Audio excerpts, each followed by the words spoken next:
کھاتے پیتے ضرور تھے لیکن اتنے امیر بھی نہیں تھے جتنا وہ ظاہر کرتے تھے۔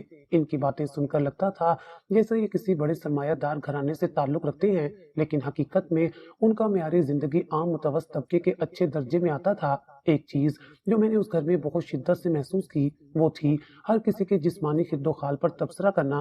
باڈی شیمنگ اس خاندان میں عام بات تھی۔ اگر کسی کی رنگت سانولی تھی تو مذاق کا نشانہ بنتا، اگر کوئی موٹا ہوتا تو اسے طنزیہ جملے سننے پڑتے، اگر کسی کی ناک موٹی ہوتی، آنکھیں چھوٹی ہوتی یا دانت تھوڑے بڑے ہوتے تو وہ ان کے لیے ایک مستقل گفتگو کا موضوع بن جاتا تھا۔ میں نے شروع میں سوچا کہ شاید یہ اتفاقیہ باتیں ہیں، لیکن پھر میں نے محسوس کیا کہ یہ سب ان کے لیے معمول کی بات تھی۔ جب بھی گھر میں کوئی آتا اس کے جانے کے بعد گھنٹوں تک اس کی جسمانی بناوٹ اور شکل و صورت پر تبصرے ہوتے رہتے۔ شروع میں مجھے یہ سب بہت عجیب لگتا تھا۔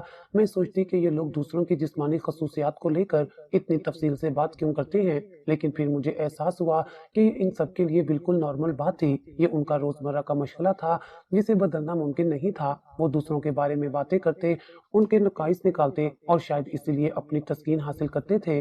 میں اکثر سوچتی کہ جب میں ان کے سامنے نہیں ہوتی تو شاید میرے بارے میں بھی ایسی ہی گفتگو ہوتی ہوگی۔ اگر دیکھا جائے تو میرے اندر کوئی خاص جسمانی کمی نہیں تھی۔ میں لمبی بھی تھی، دبلی پتلی بھی، میری رنگت بھی صاف تھی، میری ناک چھوٹی، دانت باریک اور نقوش متناسب تھے، لیکن پھر بھی یہ سوچ کر عجیب لگتا تھا کہ شاید میں بھی ان کے تجزیے کا ایک موضوع بن چکی ہوں۔ کسی کے بھی بارے میں یوں گفتگو کرنا اچھی بات نہیں ہوتی، لیکن ان کے لیے یہ سب عام تھا اور میں اسے بدل نہیں سکتی تھی۔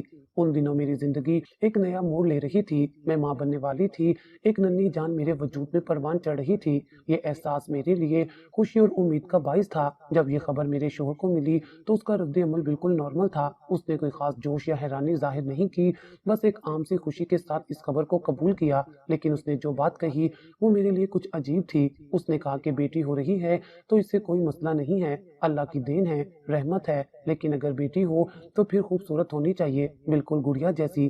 آج کل انٹرنیٹ پر ہم دیکھتے ہیں کہ کیسی کیسی پیاری بچیاں ہوتی ہیں، بالکل ڈول جیسی۔ اگر بیٹی ہو تو ایسی ہونی چاہیے، ورنہ اللہ بیٹا ہی دے۔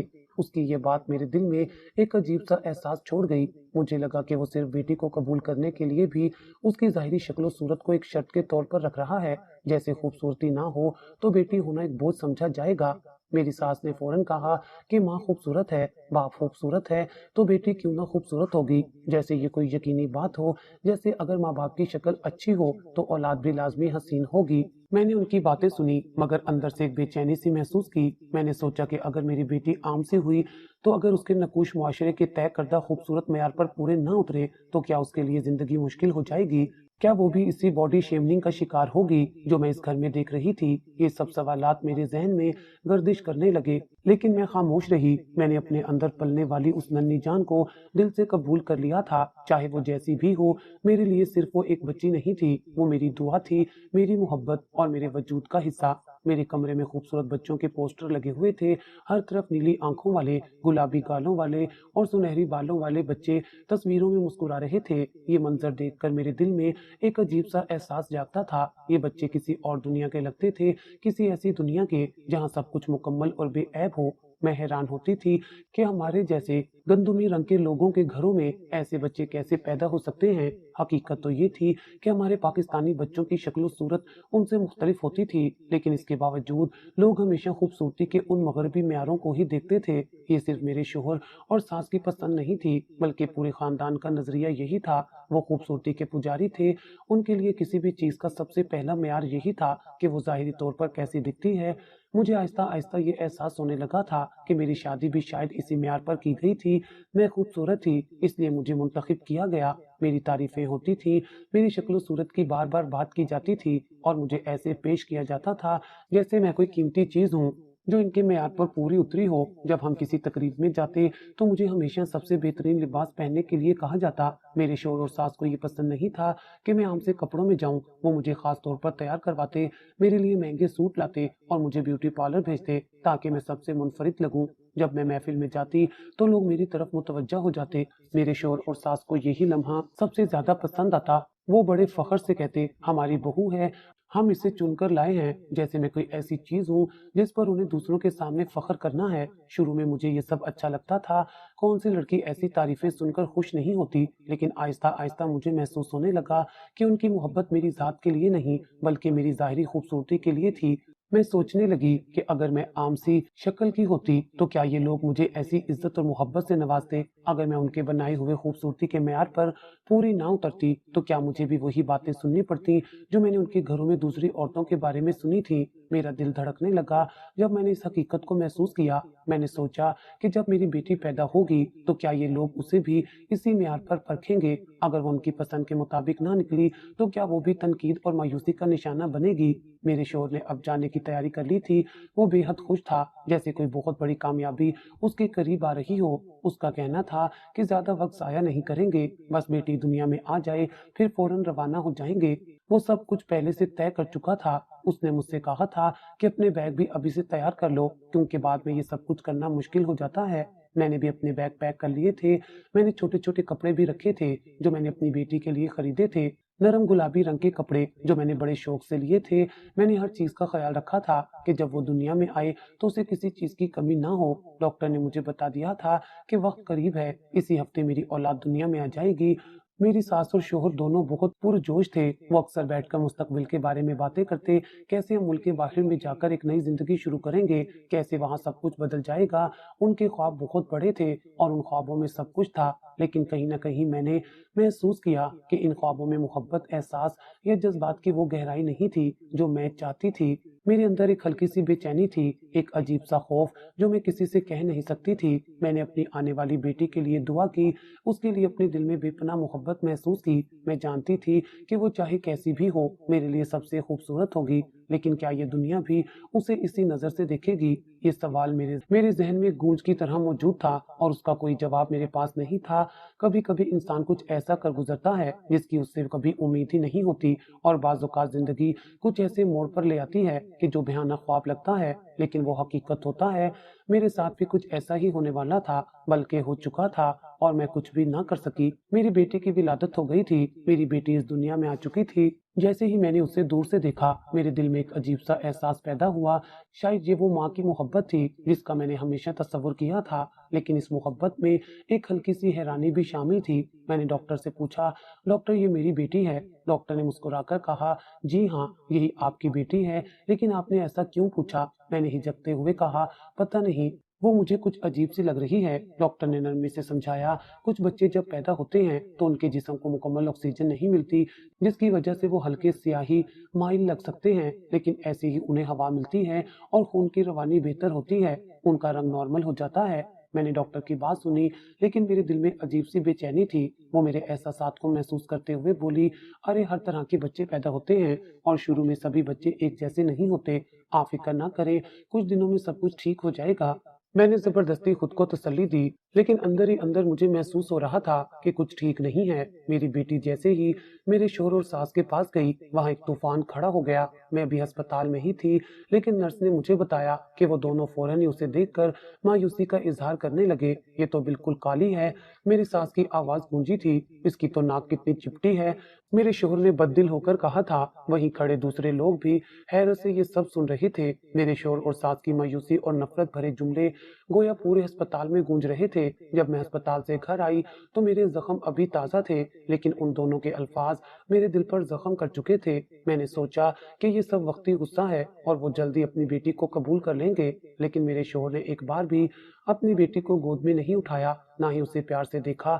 میری ساس تو جیسے منہ بسور کر بیٹھ گئی تھی، جیسے کوئی بڑا نقصان ہو گیا ہو، لیکن میں اپنی بیٹی کو پا کر بہت خوش تھی۔ میں نے اس کے چھوٹے چھوٹے ہاتھوں کو پکڑا، اس کے نازک گالوں کو چھوا اور اس کی معصومیت میں کھو گئی۔ میں نے نوٹ کیا کہ اس کے کان کے قریب ایک خوبصورت پیدائشی نشان تھا جو بالکل دل کی شکل کا تھا، جیسے قدرت نے اسے خاص نشان دیا ہو، جیسے یہ مجھے یاد دلاتا ہو کہ یہ بچی میری محبت ہے، میری دنیا ہے۔ میں نے ابھی تک اس کا نام نہیں رکھا تھا، لیکن میں روز اس کا چہرہ دیکھ کر سوچتی کہ اس کا نام کیا ہونا چاہیے۔ وہ میرے لیے سب سے خوبصورت تھی، چاہے کوئی کچھ بھی کہے۔ ایک دن اچانک میرے شوہر نے کہا کہ ہمیں ایک دعوت میں جانا ہے۔ میں حیران ہوئی کہ اتنی جلدی باہر جانا کیسا، لیکن میں نے زیادہ سوال نہیں کیے۔ وہ مجھے خاص طور پر تیار کروانے لے گیا جیسے کسی بڑی تقریب میں جا رہے ہوں۔ میں نے اپنی بیٹی کو ساس کے پاس چھوڑا اور چلی گئی، لیکن جب ہم اس جگہ پہنچے تو یہ کوئی گھر نہیں تھا، یہ ایئرپورٹ تھا۔ میں نے حیرانی سے ادھر ادھر دیکھا اور میری ساس پہلے سے وہاں کھڑی تھی۔ یہ کیا ہو رہا ہے؟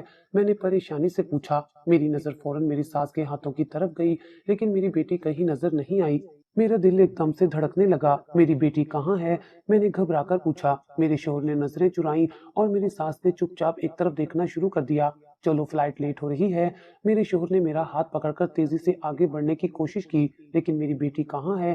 میں نے روتے ہوئے کہا، لیکن کوئی جواب نہیں دیا گیا۔ مجھے زبردستی فلائٹ میں بٹھا دیا گیا۔ میں مسلسل چیختی رہی، روتی رہی، التجا کرتی رہی کہ مجھے میری بیٹی کے پاس واپس لے جایا جائے، لیکن کسی نے میری ایک نہ سنی۔ میرے شوہر نے آخر کار ٹھنڈی آواز میں کہا، ایسی بیٹی کو ساتھ لے کر جائیں گے تو گوروں کے شہر میں لوگ ہم پر ہنسیں گے۔ یہ الفاظ میرے کانوں میں آگ کی طرح اتر گئے۔ میری سانس رکنے لگی، میری دنیا اندھیری ہو گئی۔ بس چھوڑ دیا اسے، وہ وہیں رہے گی جس کی وہ قسمت ہے۔ یہ آخری الفاظ تھے جو میں نے سنے۔ اس کے بعد ہر چیز دھندلا گئی۔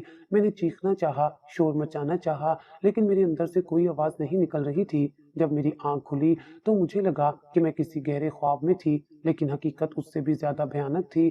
میں اسپتال کے بستر پر تھی، میری ساری دنیا بدل چکی تھی۔ یہ کہاں ہوں میں؟ میری آواز کمزور تھی۔ ایک نرس نے آ کر بتایا، آپ کوما میں چلی گئی تھی، آپ کی ذہنی حالت بہت متاثر ہوئی تھی۔ مجھے سمجھ نہیں آ رہا تھا کہ یہ سب کیسے ہوا۔ 10 دن گزر چکے تھے، میں ایک اجنبی ملک میں تھی اور میری بیٹی، میری معصوم بیٹی جو میں نے اپنے دل سے زیادہ عزیز رکھی تھی، وہ مجھ سے چھین لی گئی تھی۔ میری چیخیں میرے اندر دب گئیں۔ میں زندہ تو تھی لیکن اندر سے مردہ ہو چکی تھی۔ میں نے جب ہوش سنبھالا تو حقیقت کسی بھیانک خواب سے بھی زیادہ خوفناک تھی۔ میری بیٹی مجھ سے چھین لی گئی تھی اور میں ایک اجنبی ملک میں بے یار و مددگار ایک ایسے شخص کے ساتھ قید تھی جسے دنیا ظالم کہتی تھی۔ آج مجھے اس کی اصلیت کا مکمل ادراک ہو چکا تھا۔ وہ واقعی ظالم تھا۔ جو شخص اپنی ہی بیٹی کو ماں سے جدا کر سکتا ہے وہ کسی کا بھی نہیں ہو سکتا۔ جیسے ہی میں مکمل طور پر صحت یاب ہوئی، میں نے اپنے شوہر سے سوالات کی پوچھاڑ کر دی۔ میں نے اس سے پوچھا، تم میری بیٹی کو چھوڑ کر کیسے آ سکتے تھے؟ وہ تو ابھی اتنی چھوٹی تھی۔ وہ میرے سوالوں سے بچنے کی کوشش کرتا رہا، لیکن میں پیچھے ہٹنے والی نہیں تھی۔ آخر کار اس نے سرد لہجے میں کہا، میں نے انتظام کر دیا تھا۔ یہ جملہ میرے دماغ میں گونجنے لگا۔ کون سا انتظام؟ کیا ایک ماں سے اس کی اولاد چھین لینا انتظام کہلاتا ہے؟ میں جاننا چاہتی تھی کہ اس کا اصل مطلب کیا تھا۔ میں بار بار پوچھتی رہی، لیکن وہ گول مول جواب دیتا رہا۔ جب میں نے اس سے کہا کہ ہماری اولاد کو چھوڑ کر آ گئے ہو تو وہ بے نیازی سے کہنے لگا، اللہ ہمیں اور اولاد دے دے گا، جلدی ہم نئی اولاد پیدا کریں گے۔ میں حیران رہ گئی، کیا اولاد کھلونے ہوتے ہیں جو چھوڑے جا سکتے ہیں اور پھر نئے خرید لیے جائیں؟ میری آنکھوں کے سامنے اپنی بیٹی کا چہرہ گھومنے لگا۔ میں نے اپنے شوہر سے نفرت محسوس کی، لیکن میرے پاس کوئی راستہ نہیں تھا۔ دن، ہفتے اور پھر مہینے گزرتے گئے، مگر میرے ہاں حمل نہیں ٹھہرا۔ وہ دن بدن بے صبرا ہوتا جا رہا تھا۔ پہلے تو وہ خود کو تسلی دیتا رہا، لیکن جب کافی وقت گزر گیا اور میں ماں نہ بن سکی تو وہ واقعی پریشان ہونے لگا۔ آخر کار وہ مجھے ڈاکٹر کے پاس لے گیا۔ میں نے دیکھا کہ وہ پہلے کی طرح پر اعتماد نہیں تھا۔ ڈاکٹر نے کچھ ٹیسٹ کیے اور جب رپورٹس آئیں تو اس نے سنجیدہ لہجے میں کہا، آپ کی بیوی اب کبھی بھی ماں نہیں بن سکے گی۔ یہ جملہ میرے شوہر کے لیے بجلی سے کم نہ تھا۔ یہ کیسے ہو سکتا ہے؟ اس نے حیران ہو کر کہا، یہ تو ایک بچی کو جنم دے چکی ہے۔ ڈاکٹر نے وضاحت کی، جی ہاں، ایسا ہوتا ہے۔ بعض اوقات عورت ایک بار ماں بننے کے بعد کسی جسمانی یا ہارمونی مسئلے کی وجہ سے دوبارہ حاملہ نہیں ہو سکتی۔ آپ جتنا مرضی علاج کروا لیں، قدرت کا فیصلہ بدل نہیں سکتا۔ میرا شوہر حیران رہ گیا۔ وہ جو نئی اولاد کے خواب دیکھ رہا تھا، اس کے سارے خواب بکھر گئے تھے، لیکن میں نے اس لمحے اللہ کی قدرت کا انصاف محسوس کیا، جس نے اپنی بیٹی کو خود سے جدا کیا۔